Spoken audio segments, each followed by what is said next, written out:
वरहमतुल्लाहि वबरकातुहू। इस्लाम के जो अरकान है, इस्लाम की जो बुनियाद है बेसिक, वो 5 चीज़ों के ऊपर है।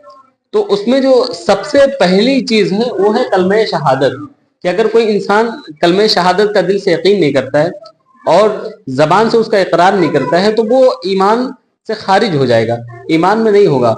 तो सबसे पहले मुसलमान बनने के लिए, ईमान वाला बनने के लिए हमें कलमे शहादत का दिल से यकीन होना चाहिए।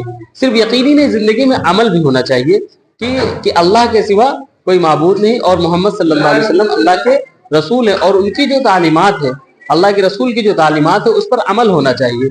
कि जिन चीज़ों को इस्लाम ने जो है जायज़ करार दिया है उनको जायज़ समझना चाहिए और जिन चीज़ों को इस्लाम ने नाजायज़ करार दिया है उनको नाजायज़ समझना चाहिए। और दूसरी जो सबसे अहम चीज़ है वो क्या है? नमाज है। कि क़यामत के दिन जब हश्र कायम होगा उस दिन जो सबसे पहले हिसाब व किताब जिस चीज़ का होगा वो नमाज का होगा।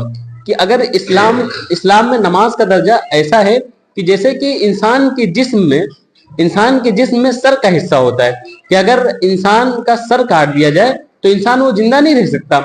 इसी तरीके से अगर इंसान कोई नमाज नहीं पढ़ता है, अगर कोई नमाज नहीं पढ़ता है तो गोया कि वो मुसलमान कहने को तो है लेकिन हकीकत में वो मुसलमान नहीं है। कि जिस तरह इंसान का जिस्म जो है बगैर सर के जिंदा नहीं रह सकता, इसी तरीके से इंसान की जिंदगी में दीन बाकी नहीं रह सकता अगर वो नमाज नहीं पढ़ता है।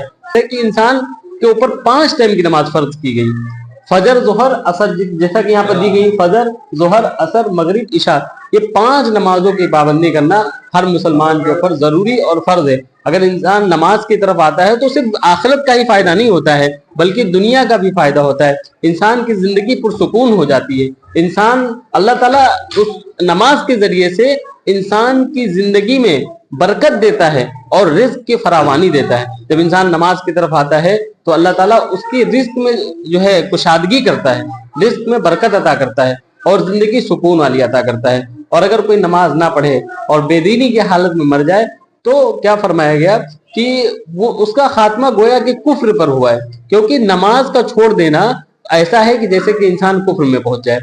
तीसरा रुकन जो है वो है ज़कात। और ज़कात 3 चीजों पर वाजिब होती है कि माल की ज़कात होती है, जमीन और तिजारती घरों की ज़कात होती है, फसलों की ज़कात होती है, कारोबार की ज़कात होती है, सोने चांदी की ज़कात होती है, जानवरों की ज़कात होती है। तो अगर इंसान ज़कात नहीं अदा करता है तो वो भी इस्लाम का एक बड़ा रुकन छोड़ रहा है। जहां पर मुसलमानों को नमाज का हुक्म दिया गया है वहां पर उसके साथ ज़कात का भी हुक्म दिया गया है। कुरान में बहुत जगह आप लोगों ने पढ़ा होगा, अकीमुस्सलात व आतुज़ ज़कात, कि नमाज कायम करो और ज़कात अदा करो। कि अगर कोई इंसान नमाज पढ़ रहा है और ज़कात अदा नहीं कर रहा है तो गोया कि एक बड़ा रुकन इस्लाम का वो छोड़ रहा है। और चौथा रुकन है रोजा। ये भी एक बड़ा रुकन है कि इंसान रोजे को भी नहीं छोड़ सकता। इस्लाम की जो बुनियाद है उसमें से चौथी जो बुनियाद है कि वो रोजा है।